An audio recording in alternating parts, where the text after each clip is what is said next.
Clint, Colette. how's it going? You look so sunned. You look Bronzed. Yes. yeah. Yeah. Are you king of the mountain? I am king of the mountain. I can't really show it, like backlights too much, but I'm trying to show off the 2 feet of powder that fell in Big Bear last night. That's just My visible out this goodness. window. Yeah. It's been a long weekend and we extended it one more day because of the impending storm last night. And so I have just now come back to record with you after experiencing the magic of untouched powder on a snowboard. It is pure joy. That sounds and delightful.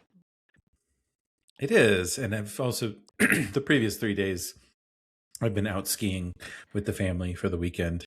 And it's like this funny thing that happens. There's low UV index. So there's really no danger, like it's 1 or 2. But, out all day. And a lot of times, right, while we wait for the kids to finish, because we don't go all day, just sit out in the sun and have a beer on the patio. And yeah, this is the color of that. So I think I'm actually... That's awesome, though. Just 10 minutes, I'm like way less red.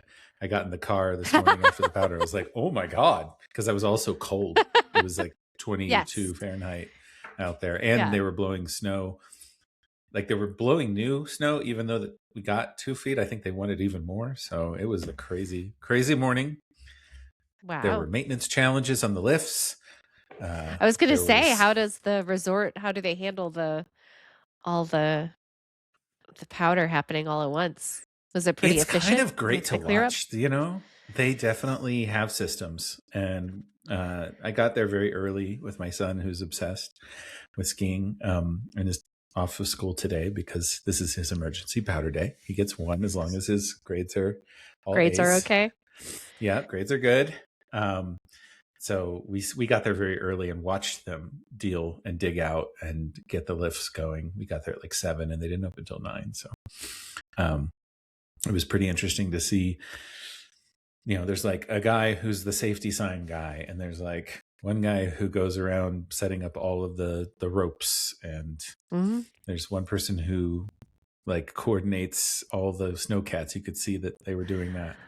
Very cool to see. When we got there, it was a raw mountain with just snow everywhere, and by the time it started, it was all groomed. And that's so cool. The lift that we lined up at broke, and we had to run over to the other lift. So instead of being the first people, we were like the 30th people, which I didn't mind because it's a big mountain and I still had lots of untouched powder. But yeah, crazy stuff. Cool. But yeah, if I seem giddy, even more than usual, it's there's a I can't describe it if you don't snowboard, but if you do, if you're listening and you snowboard, untracked powder in Southern California, where it doesn't happen. I got to do that this morning. So yay. Amazing. Very excited to come back and sit down right here off of that and record with you. Yay. What are you up to? Oh God. What am I up to? Yeah. Taking the kids to the dentist, working on getting inspections at the house. There's a lot of mud. Everything was like deep freeze, here for a while. And then it like got up to 40 and 50 the last 3 days. So now it's I guess mud. Like people, it's pretty gross. People on the south side of town heard like what everybody was like calling and reporting gunshots. And it was just like the earth like cracking from the thaw like very suddenly because there was such a deep freeze. Yeah, isn't that wild? I don't know if there's... Well, I also think it's a risk for things that are buried underground. If there's like a very fast thaw, where like pipes can crack and like things can, I guess, that makes sense. But yeah, I thought that was fascinating. I'm prepping for my talk at SRECon, which gave me an idea for stuff. And we're talking about how we might try to do an episode there. We have to. We'll definitely do an episode. Maybe it'll be a little more organized than last year, where we just took over have a weird room and like only have our mics on because we couldn't figure out how to do cameras the right way. Yeah. Yeah. Yeah, I don't know. I think we'll make it happen. We're gonna try. So if you're going to SRECon and you're listening to this, find us and ask us where we're recording. We might know by the time we get there this time. Yeah. If you wanna come chat, let us know. We'll be there. And we're gonna have I just ordered incident bingo cards for the Resiliency Software Foundation, which I'm really excited about. So we'll have those there. We'll have stickers, special stickers. If you're a member of RASF, you can wear them on your badge. Yeah, we're gonna have a party again this year. Excellent. Sponsored by Incident IO. So that's gonna be fun. I'm looking forward to that. So I've just been, just kind of chugging along, getting through February. Getting to the other side. Hopefully March will be a little bit nicer outside and more pleasant. Funny enough, I hope it stays terrible outside here in Southern California because it's been too nice.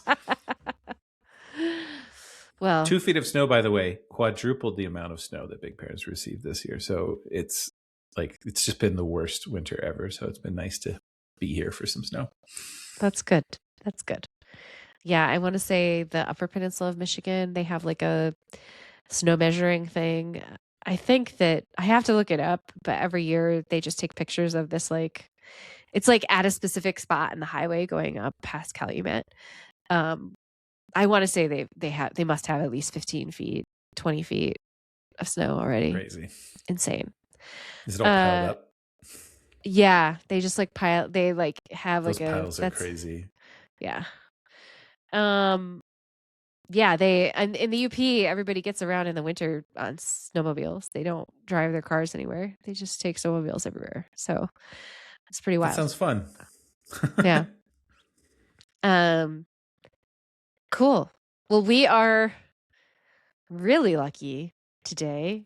You and I had chatted a little bit about we got some good responses to the Going Solid paper and doing a paper chat on Going Solid, and so we decided to do another paper, and we picked it. So my rules are: it has to be somewhat accessible of a paper, and it has to be kind of at least adjacent to resilience engineering. In this case, we got the resilience engineering paper. Like, it is like known as the resilience engineering paper, a case of resilience engineering in the software industry. And we were able to get big get for us. One of the co-authors on the paper, Beth Long, is going to join us, and I will read a little bit about her here. Beth Adele Long is a principal at Adaptive Capacity Labs and founding board member of the Resilience and Software Foundation. She's the treasurer. She has held engineering and product roles at New Relic, Jelly.io, and Gruntwork. She coaches individuals and organizations in incident response and analysis, adaptive delivery, and sustainable practices for operational work. Please welcome Beth Long. Beth, welcome. Thank you. It's great to be here. We're so excited to have you here with us for our second installment of Paper Club, I guess is what we're calling it. But we do talk about Paper Club, so yeah, we do talk. It's okay to talk about Paper Club. The first rule of Paper Club is you have to talk about Paper Club. Paper Club. Yes, and I don't even think I don't think the first rule is that you have to read the paper, because so many people don't. You would have not enough people at Paper Club if that was the first rule. It's true. It's true. It's true. But hopefully Paper Club inspires people to read the paper at some point. And I want to say, like, this. So Beth, I feel especially lucky because I'm sure in the future we will have Paper Club with people who are, interested and potentially expert in the subject matter. But you are the co-author of this paper. So we've gone to the source. So thank you so much for participating with us. So we're going to talk about building and revising adaptive capacity sharing for technical incident response, a case of resilience engineering. And this paper is by yourself and the late great Dr. Richard Cook. Indeed. So I was wondering if you could tell me how writing this paper with Richard came about first. Like, where did it Sure. come from? So I met Richard. The first time I ever met Richard was on a Zoom call with Richard and the amazing Dr. David Woods and a colleague of mine, Nicholas Valor. And the two of us were just like, it was like schoolgirls meeting Justin Bieber. I mean, we were so excited to be on this call with yeah, exactly. And no, everybody else was like, Richard and David who? And we were just like, go away. We're too excited. And it was when I was at New Relic and we were talking to them about the Snafu Catchers Consortium, which New Relic ended up participating in. I think it was the second cohort of that consortium.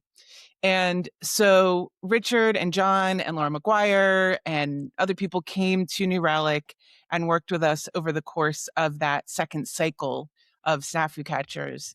And one of many things that Richard was fascinated with at New Relic was this group that we had that was called the NERFs that my manager at the time had helped to found, which was this New Relic Emergency Response Force. And kind of surprised some of us how fascinated Richard was with this phenomenon at the organization. And I came to understand his fascination, obviously, as I got more into the resilience engineering world. And so he saw this as one of the clearest examples of resilience engineering done in practice that he had seen at a tech organization. And he was like, we've got to describe this for the literature. Like we have to capture this. Mm-hmm. And so he asked if I would collaborate on a paper. And I was like, let me think about it. Yes. And so we worked on it together. Pick yourself up off the floor, right? Yeah, exactly. It was exactly. So I think we started in late 2018, worked on it into 2019. It got published in 2020. And, he brought, of course, his incredible depth of experience in RE and this whole world. And then I was able to kind of be the person on the ground who was describing in detail, yeah, this is how it came about. This is what was hard about it. And so that was how the paper happened.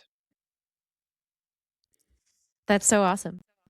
Yeah, I think so for what it's worth, I've been around a few resilience engineering academic-y people, and I believe that this is one of the only examples of resilience engineering that has sort of been captured in the academic literature, like in the wild, so to speak. So a lot of folks talk about resilience engineering in a very sort of theoretical, because that's what it is, right? It's a set of theories that are grounded in practice, but and observation and real work, but it is a sort of often discussed in very sort of high level academic terms. And this is very well known as one of the only examples out there, I think, of concrete resilience engineering happening. So obviously Richard believed this, right? But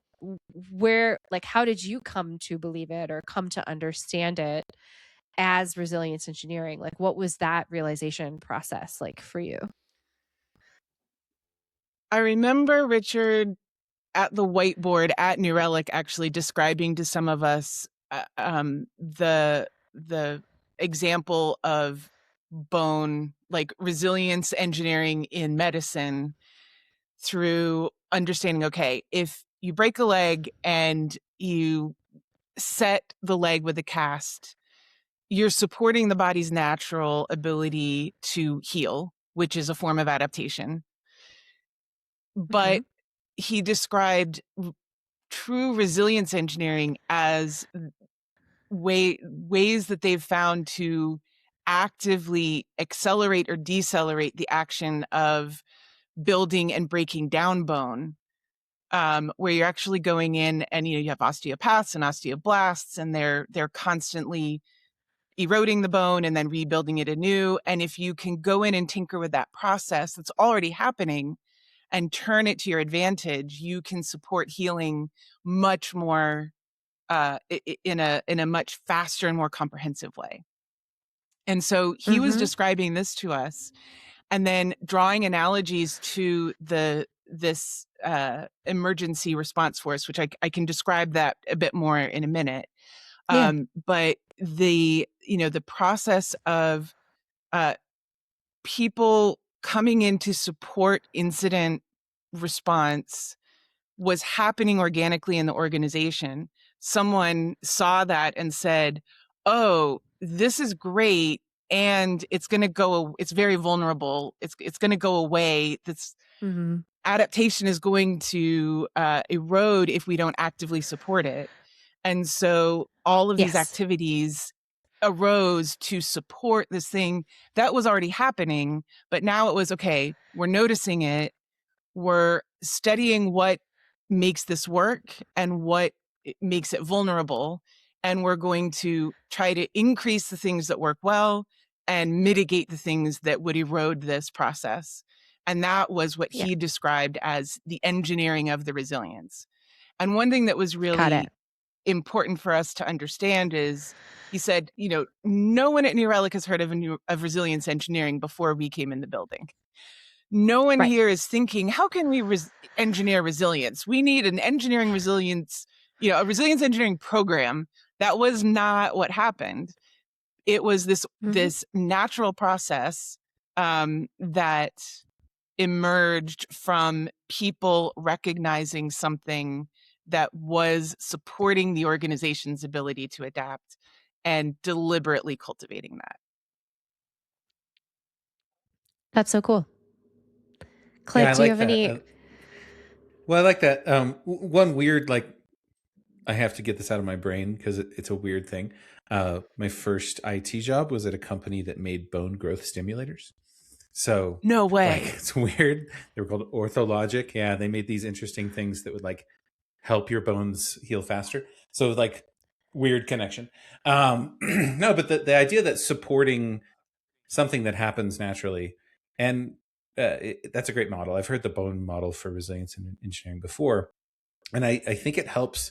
It should help. I hope it helps our listeners understand that they don't need to feel that anxiety that we need a resilience engineering program today.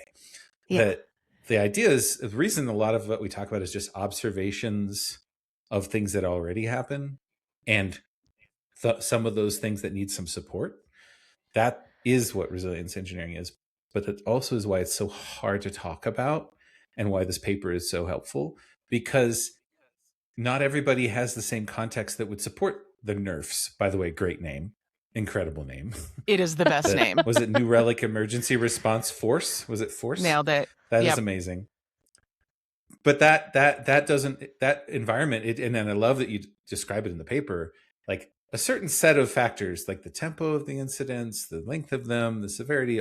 Not everybody has that exact environment where this would naturally grow and be able to even be cultivated. It would have to look different at different places.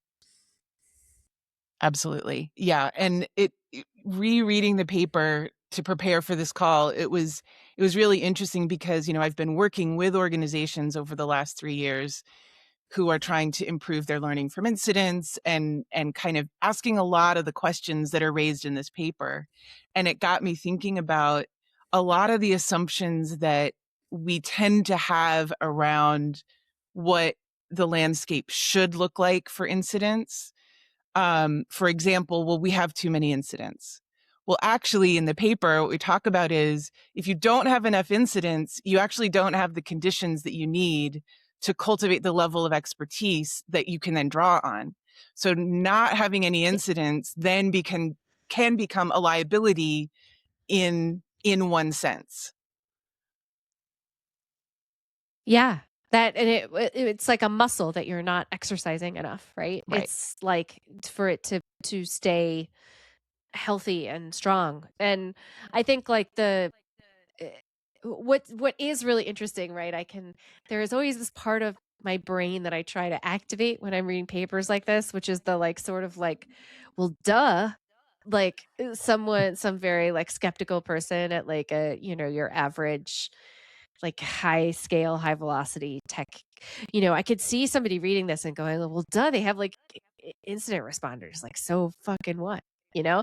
And like, obviously. And I think that there is this moment where you have to rewind a second and say, well, but why do we have those things? Like, what are they doing? And if we suddenly had this intuition that our incident response was not healthy or was not doing well, or we were wondering, is there something we can do to improve it? How would we go about thinking about that? And that's why papers like this are so important, because to me, they're analyzing things that are a little bit uh, mundane in our worlds to some people, right? Like, or could seem like mundane, but they're really not. And that's, I think, what is so cool about kind of applying the science and doing the learning from incident. I do think that there's a difference between nerfs. It seems like, at least from reading the paper, there's a difference between the team specifically and like maybe what would be considered your standard software industry incident response, and that it seems like there is an incident response system that is already activated and nerfs are layered on top of that. Is that correct? That's correct. Yes. So to give a little context for folks that haven't read the paper, the NERFs were a volunteer team at New Relic that was initially mainly very senior site reliability engineers, and then they began to expand because they kind of got a better sense of what made an effective NERF, and expanded some of the conditions as that became clear. But they volunteered for this rotation, and they would automatically get paged in to very high severity or very long running incidents. So in other words, incidents that risked taxing the ability of the organization to cope with that event. And so they would officially get paged in, which was part of the engineering process here. Is okay, we're going to create a formal process within the organization to call on this resource.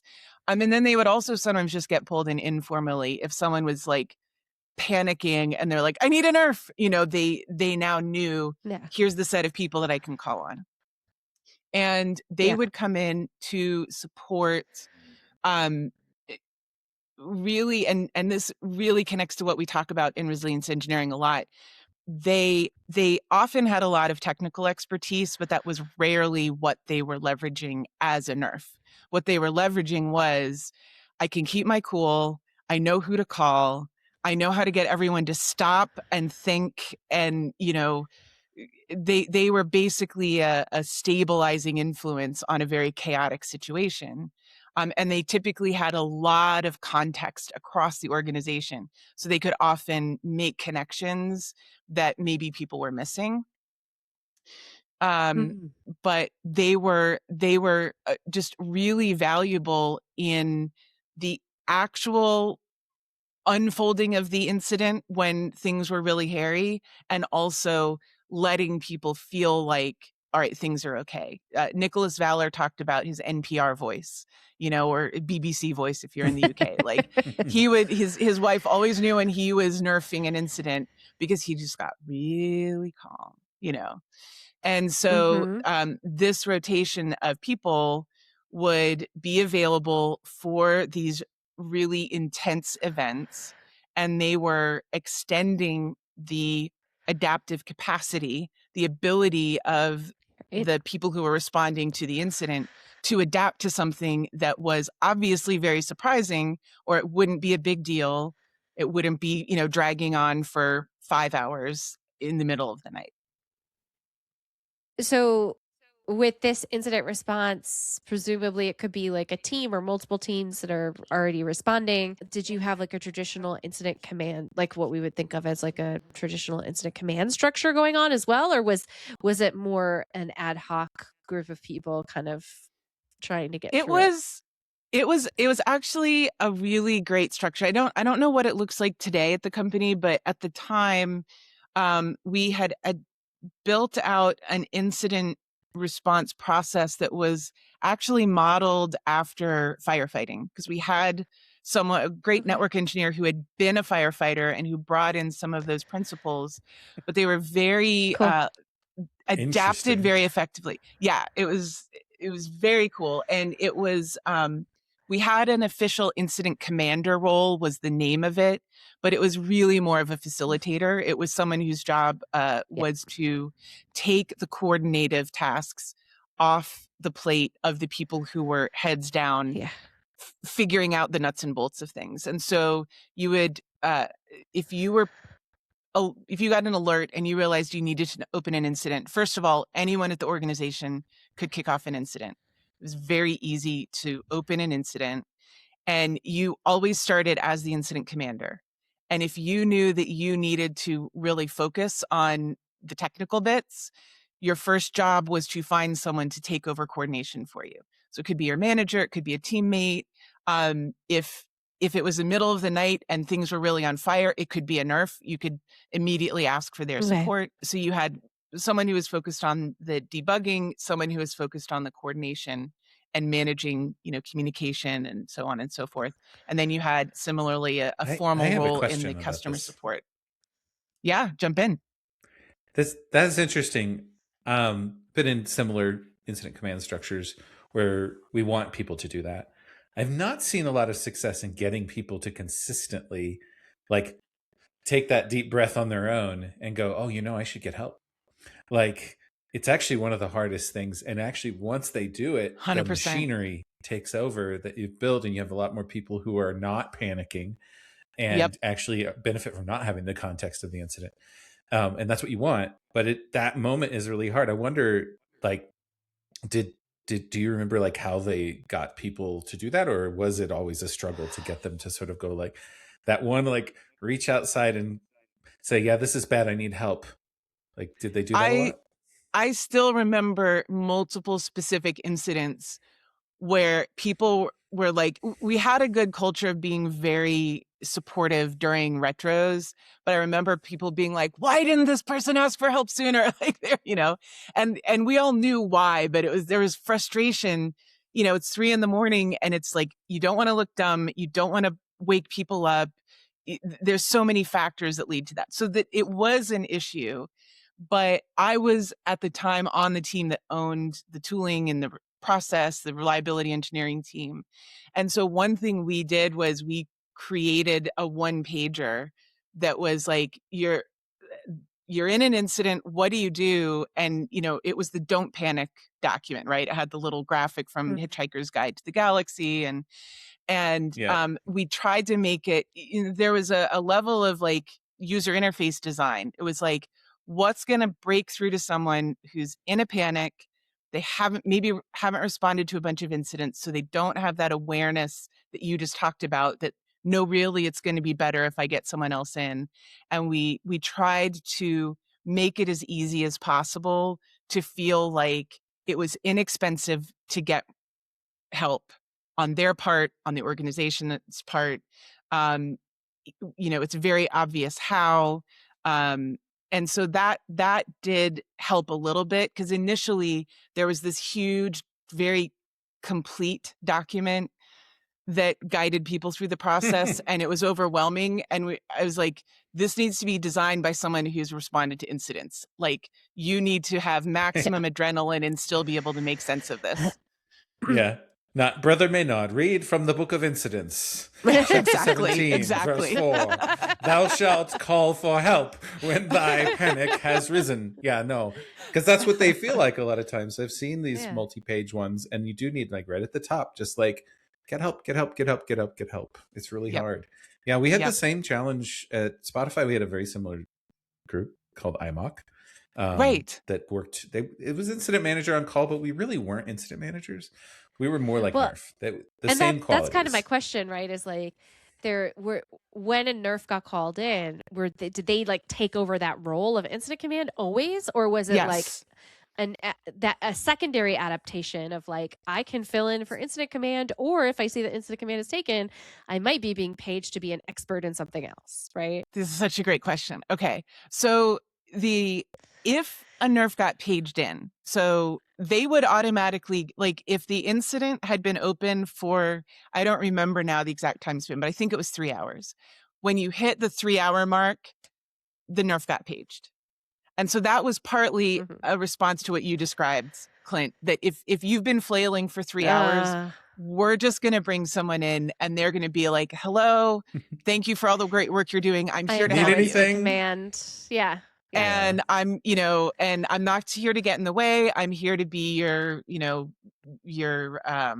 advocate. But to answer your question, Colette, the nerfs, when they were on call, and most of them, even when they weren't on call as a nerf, they always had one ear on whatever was happening in the incident space. So this was part of what made them great at what they did, was they had their finger on the pulse of what was happening. They knew what had happened yesterday, the day before. And so they would often lurk and kind of just be like a quiet, supportive presence. And if things looked, if their spidey sense went off, they could step in and be like, hey, I'm the nerf on call. Looks like things are getting rough. Let me help. And I'm sure there was some instance where that caused someone angst, but usually when a nerf was in the room, everybody was like, thank God, like, here you go. There was not a lot of resistance to having them because they had such a track record of just helping things go better. And was the idea that they always step into that incident command role, or did they sometimes say like, you've got incident command, I will take over this piece of the investigation because you also said they're deeply technically knowledgeable, or was it really just like my value as a nerf with my nerf hat on is this more incident command comms wrangling role, right? They did have, they had flexibility if they stepped in the room and there was a compelling reason for them to not take over the incident commander role, like they had the ability to make that judgment call. I think 99% of the time they just automatically took that role. Would take but that.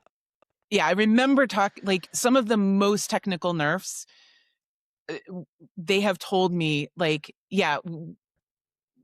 that was not what I brought to the table.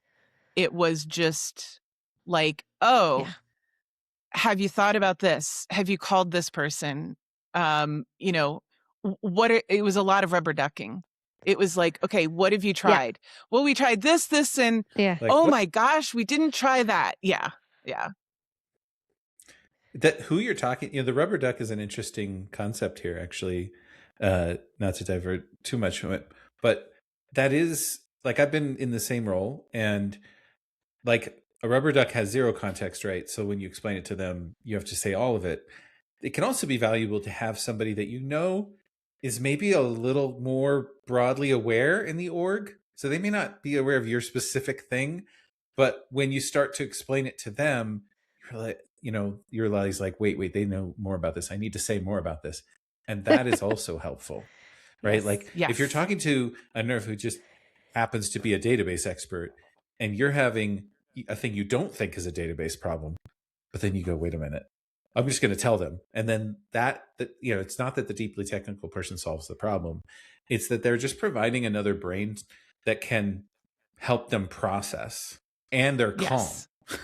So that combination, and that is definitely what I've seen work well, is just having someone in the room who's like, I've got enough process capability that even if I know nothing about your service, I'm going to ask better questions, and you're just going to treat me like maybe I could help. And that helps. It calms people down. So it's amazing to hear how similar IMOC at Spotify and Nerf at New Relic really were. They sound like they were maybe there was some cross-pollination there. Maybe your paper was part of it. I joined IMOC in 2021 and it was already working exactly like you described Nerf. Yeah. Well, and that goes back to what's described in the paper is here are the conditions that allowed this particular thing to work well. Mhm. And I suspect that there were a lot of parallels between New Relic and Spotify in terms of scale, in terms of the engineering culture that allowed that to operate similarly. And I think about, for example, really large organizations. One of the things that's discussed in the paper is the patterns of how many incidents are happening, how severe are they, how well do people within the organization know each other. If I think about a huge organization like Salesforce, they have so many incidents that are at such a high severity and involve so many people that they've invested even more in incident command and Mhm. incident response tooling and all of that. And so they have a different set of constraints that are going to lead to different things working well there. And Right. similarly, at really small organizations, you don't have enough activity. If you think about a Series B startup that's doing great and they've got 50 engineers, they all know each other. They just do all this stuff. They don't need this adaptation yet. I thought it was interesting. So one of the reasoning behind this group coming about, it stated, was, a serious incident and the before this group existed could easily capture the attention and efforts of a lot more people. Yes. And so that this was a kind of that creating this group allowed a level of focus for other senior engineers who might have been drawn into the rubbernecking of the like car accident, around them, uh, and allowed them to focus on their work because they knew it was being taken care of by somebody who, had the training and the expertise needed to navigate through the incident. Um, do you know if that was specifically called out when the decision was made to start this group, or was that just a thing that was sort of reflected on after it began? Like, was this like a big reason, that this sort of work disruption aspect of a major incident? Yeah, it was. I think that was something people were explicitly aware of because, as I think we mentioned early in the paper, that the NERF group was founded after a period of intense incident activity that, of course, coincided with a Yes. lot of growth of scale, technical scale, and organizational scale. So things Got it. changed in the organization and the environment, and the incident landscape was really hot for a little while, and it was like we need something so that we're not draining the entire org every time this happens. And we're noticing, oh, when Yeah. Aaron shows up, when Nicholas shows up, when Tim shows up, Yeah. things are better. Let's do this so that, again, so that they don't burn out, which was still a problem. Like Nerfs burned Mhm. out because they were doing this because they Yeah, it cared. says later. Yeah. Yeah. The next And couple paragraphs, it says, recognizing the resource had become an important part of the incident response, the organization sought to raise the status of the role, provide financial incentives, and make inclusion in the group an explicit part of career advancement. And that was after some people left, right? Because right, they were presumably burned out. Yeah. right. Yeah. And that's the engineering of the resilience, right? That's the saying, no, this group is really important, and we're going to make some changes to how we operate as an organization to support this group in a better way than we have, so that we can keep it this, additional resilience, this additional adaptive capacity around, right? Is Exactly.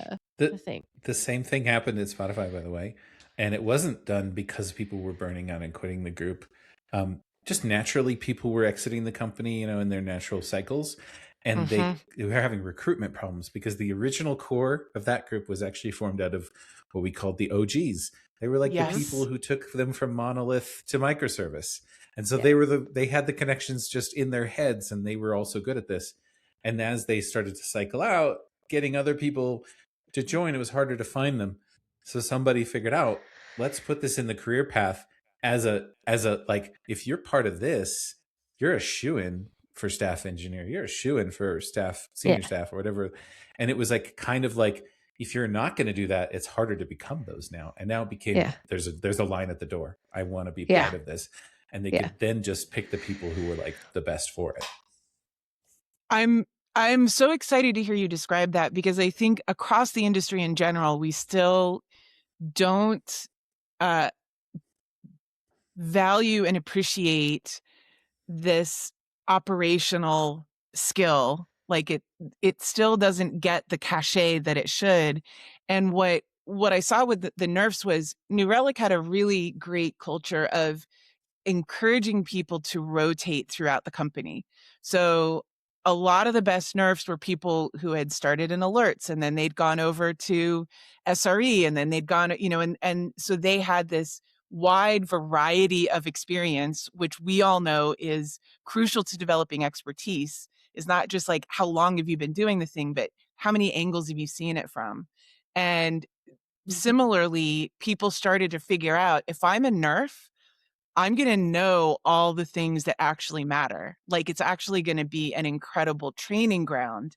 So there was a little bit of a chicken and egg problem, because like, how do you get the experience to become a nerf, but I love that Spotify recognized that this was an incredible path to deep, valuable expertise.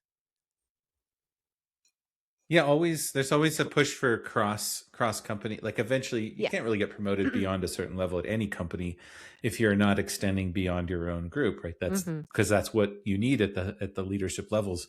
And it turns out this is leading, and this is across the multiple layers. So, but yeah, the chicken and egg is very real. Yeah, and the people really were.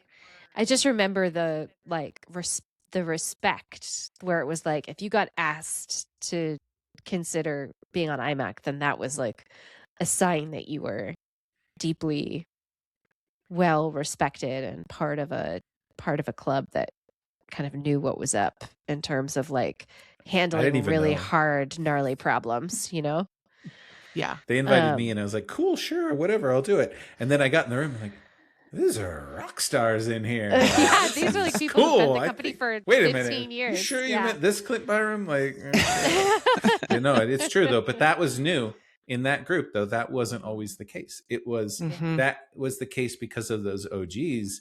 Yeah. There was a time where they had a really hard time getting people to join that, because of what you say, Beth, which is that the industry, it's hard to tie the ACV to the annual cash value of an IMOC directly to them. You have to go to the SRE models and say, well, they're a stop loss in many ways.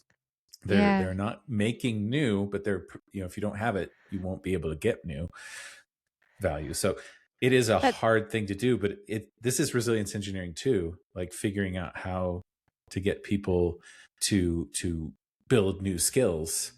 And to build skills that aren't necessarily directly into the straight down the value proposition, but are operationally vital.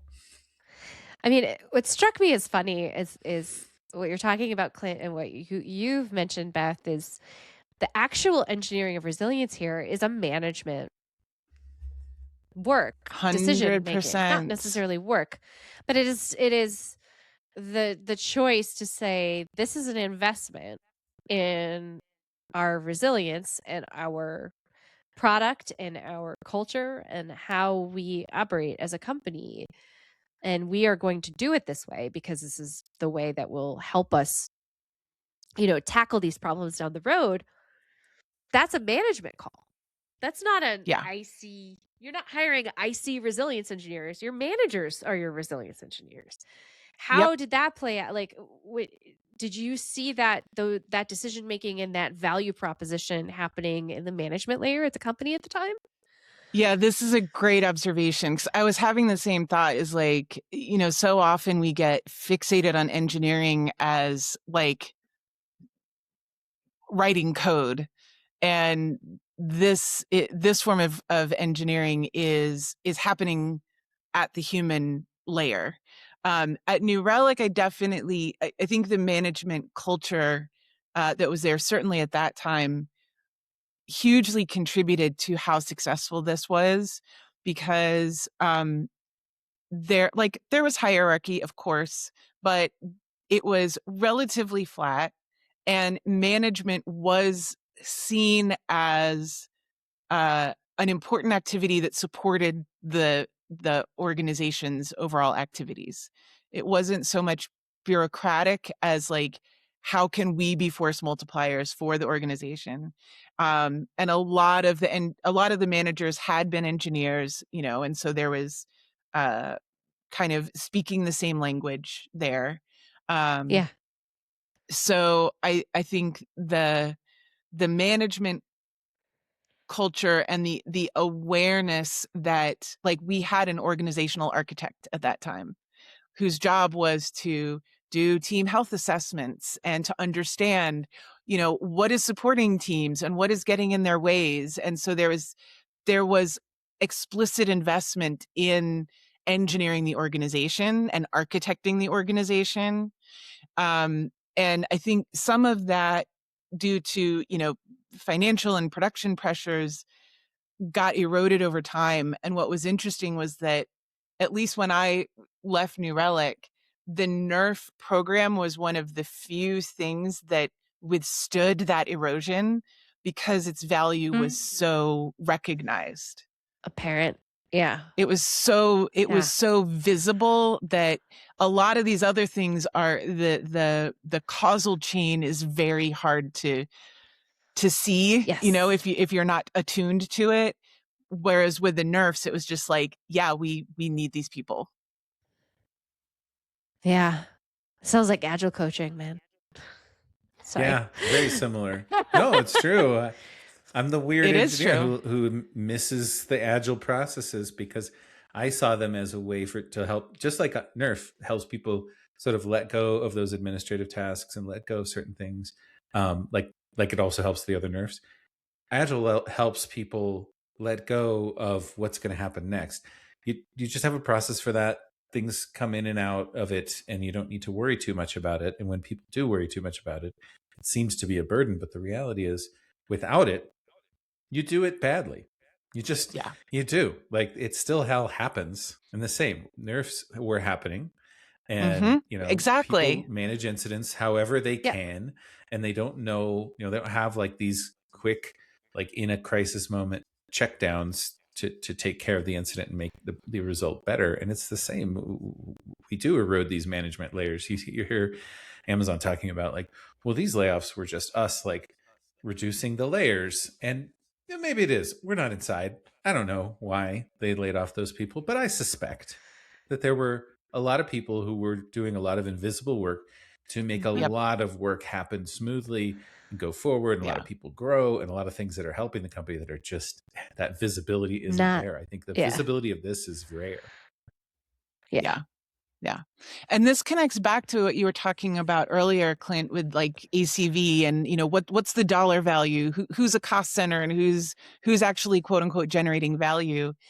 And it connects to one of my obsessions, which is this metaphor that we're still trapped in the industry, that we think that we're factories turning out widgets and that we're assembly lines that need to be optimized for efficiency. And, like, assembly lines don't have a ton of adaptive capacity. They don't need it because they're doing one very predictable thing, and they are able to optimize for efficiency because it's a very clear output. Software is not mechanistic in this way. Like, it's not an assembly line, it's an ecosystem, and you have to look more to biology than to industrial process for your analogies. And you have to think about like what's going to enable the soil to produce, what conditions do we need.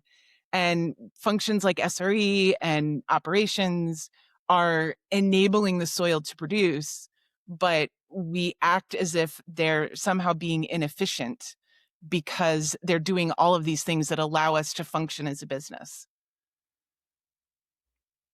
SRE is fertilizer. I think we need to develop this idea. This sounds like a good analogy here. All the side effects about SRE.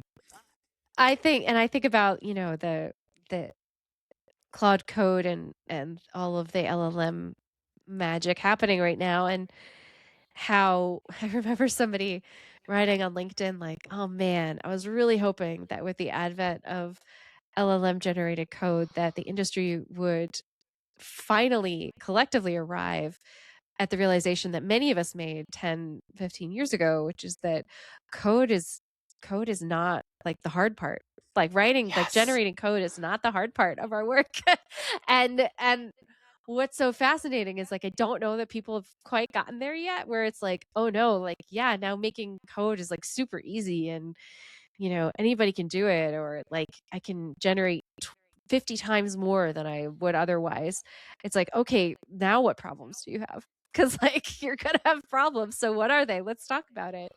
And I'm just, it's really interesting to me, how this idea of like we need to how do we build resilience in this new world where maybe nobody that's dealing with the incident wrote that code, and maybe nobody can really talk to you about it like cogently like a human. Yeah. What do you do then, right? Absolutely. And we were talking earlier about the nerfs as rubber ducks, right? And just being able to show up and help people think together. And like how you think with other people has always been crucial to development and to incidents and to the whole process. And now we're bringing in basically aliens in the form of LLMs that we're now having to also think with them. And that is, it's the joint cognitive systems that's the hard part. It's not pounding out some characters in an editor. Yeah. Code is a liability, it turns out. And anybody who says otherwise is trying to sell you lines of code.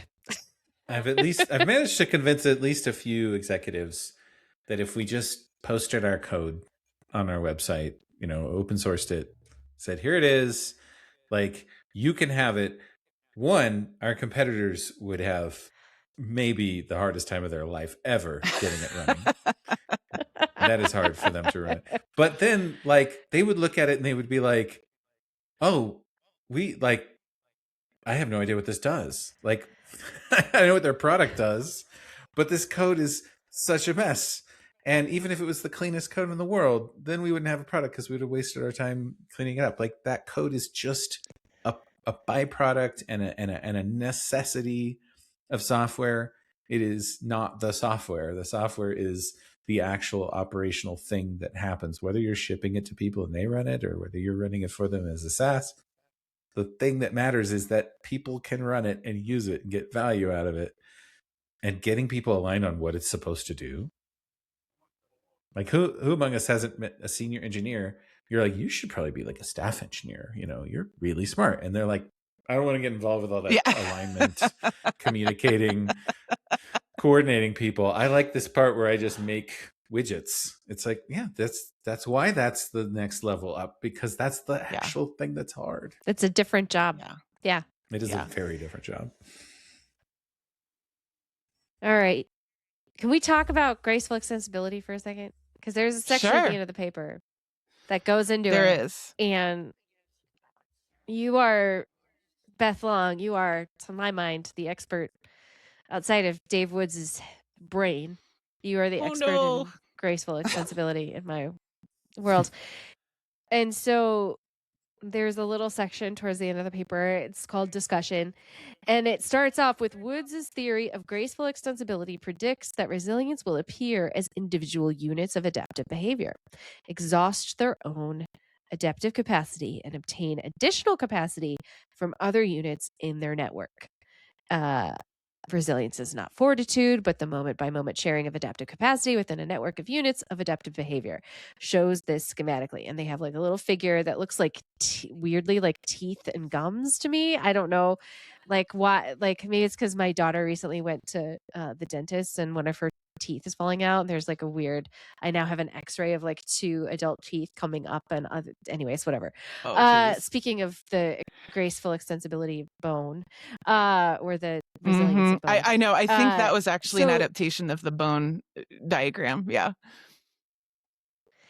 So it says the example demonstrates graceful extensibility. The unit here is a team of people that from time to time is required to cope with an incident.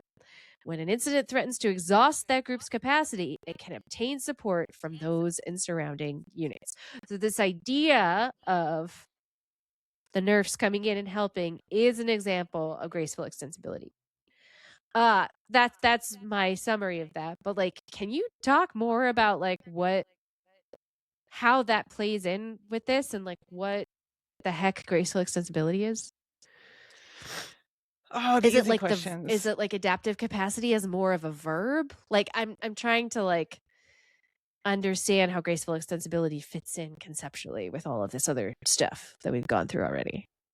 So we talked about adaptive capacity. I mean, adaptive capacity sounds a little bit like academic and abstract, but it's what it sounds like. It's the ability to adapt.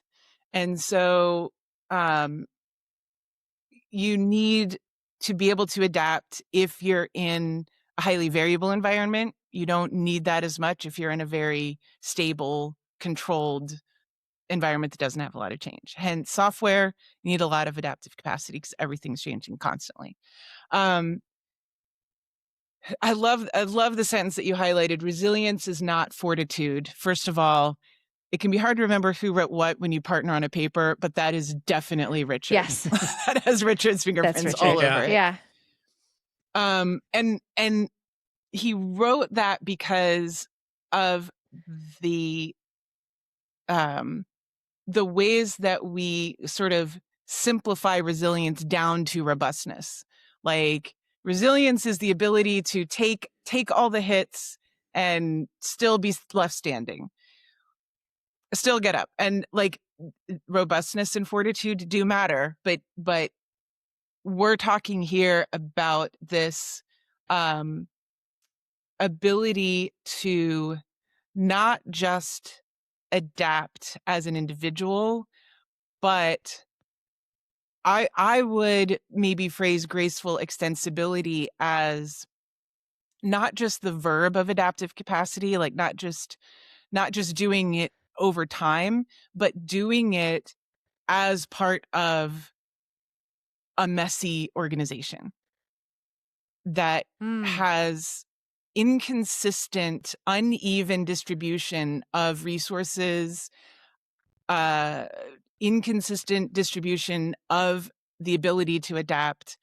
And so I, as a person, or we as a team, may have the ability to adapt, but as an organization, if we're not able to trade that effectively in a timely fashion and with sort of awareness of our global goals, then we lack graceful extensibility because we can't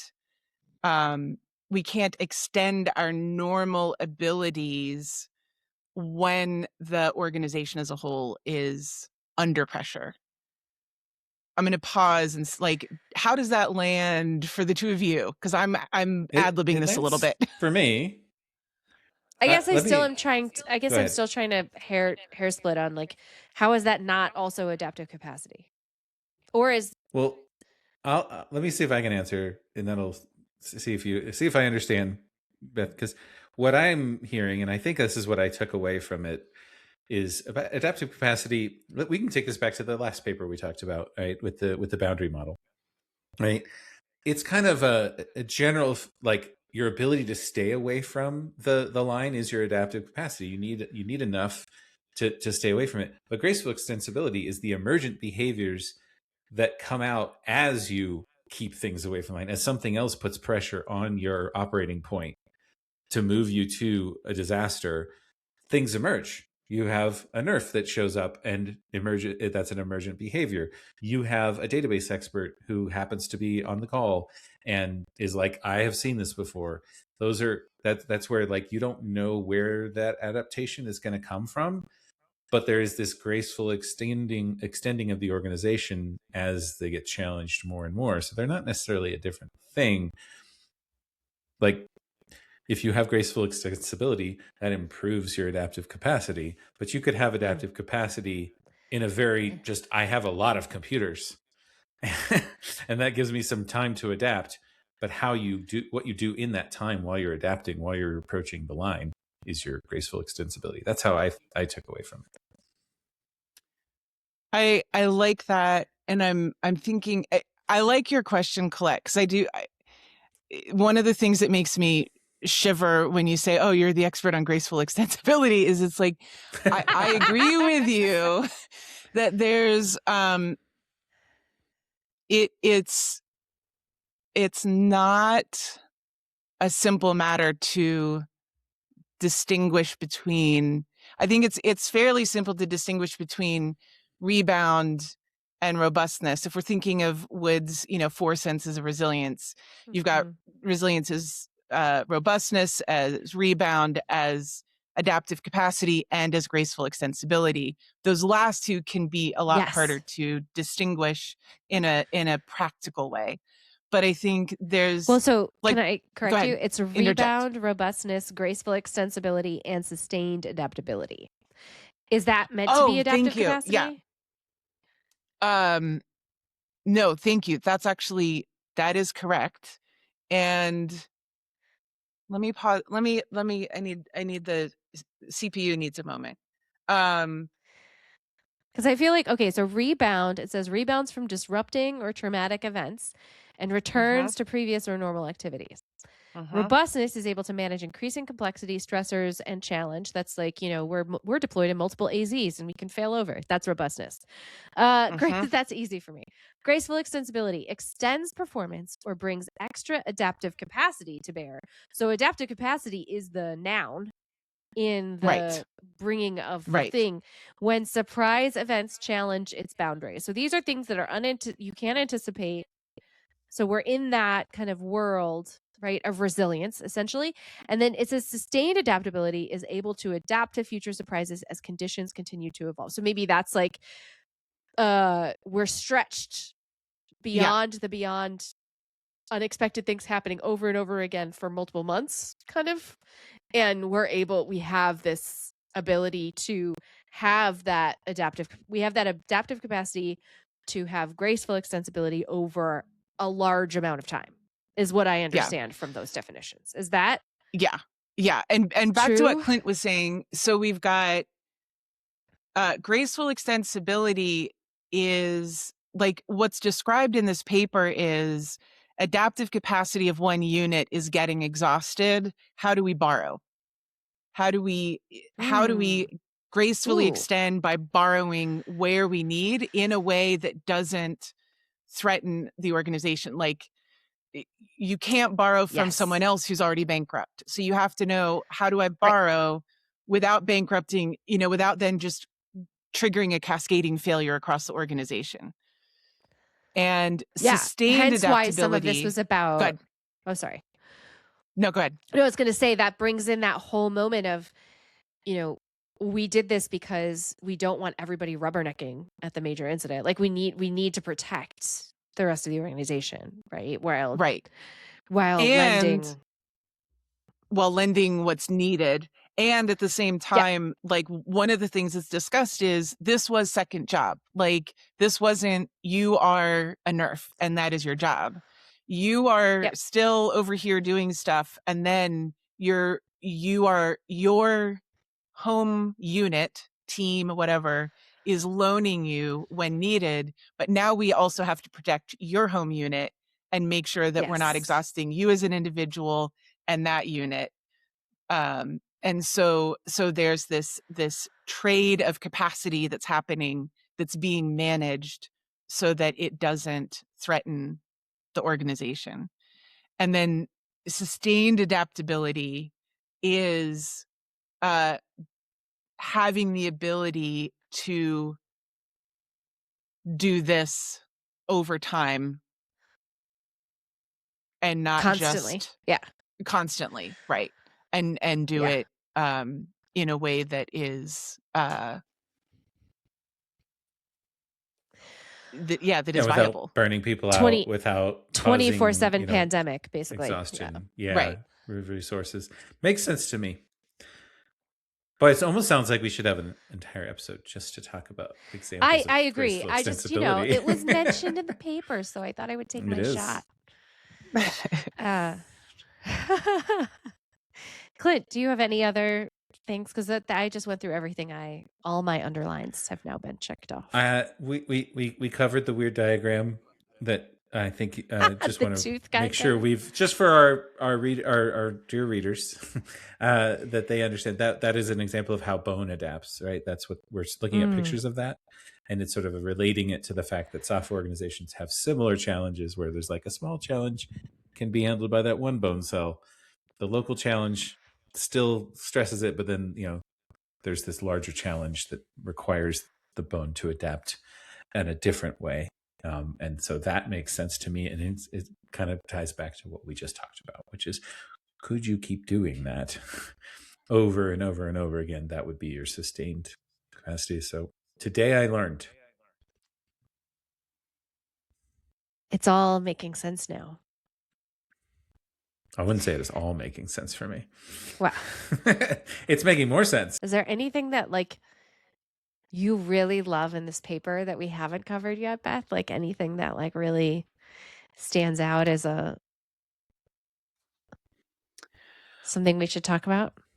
Well, we already touched on it, but I think it's so important that I'll repeat it, which is that sharing adaptive capacity happens all the time, and expressions of resilience are happening all the time, or your organization wouldn't exist. Like we talk about this constantly, but I think this paper, when you go into the details of it, it makes very clear that these things are constantly at play in any successful organization. And so if you are like, well, how can I engineer resilience at my organization? The starting point we so often have is, what problem can I fix? And what we all love about resilience engineering is your question becomes, what's really working well? And how do I make that? It's already working well, so it's already effective. How do I make it more efficient? Yes. And how do I make it sustainable? That's Right. what you do when you're engineering resilience. You're not fixing problems, and you're not coming up with some new program that's going to be Your this safety amazing program. innovation. Yeah. Right. Your innovation is making what's already working work better and last longer. It's not you're not imposing something on the org. I love that. I feel like that's a really good note to exit on. I should say we are going to have a chat. Beth has kindly agreed to do a chat, a live chat about this paper for the Resilience in Software Foundation's Paper Club. So we have scheduled that for March 17th at 4 p.m. You can sign up at resiliencinsoftware.org. You should also ask us questions, or you can submit a paper for us to do Paper Club on. We can take a shot at it, Clint and I. We might even find a cool guest to invite if it's a paper where we can do that. So you can submit that at thisisfinepod.com, or ask us any other question that you want to ask us about this resilience engineering and software field, or just anything. It's fine too. We answered a question about outsourcing our last episode, so it's like adjacent, right? Thank you so much, Beth, for joining us. Thank you. It's been a delight. And we'll let Clint get back to the slopes now. Cool. Thanks, everybody. Bye.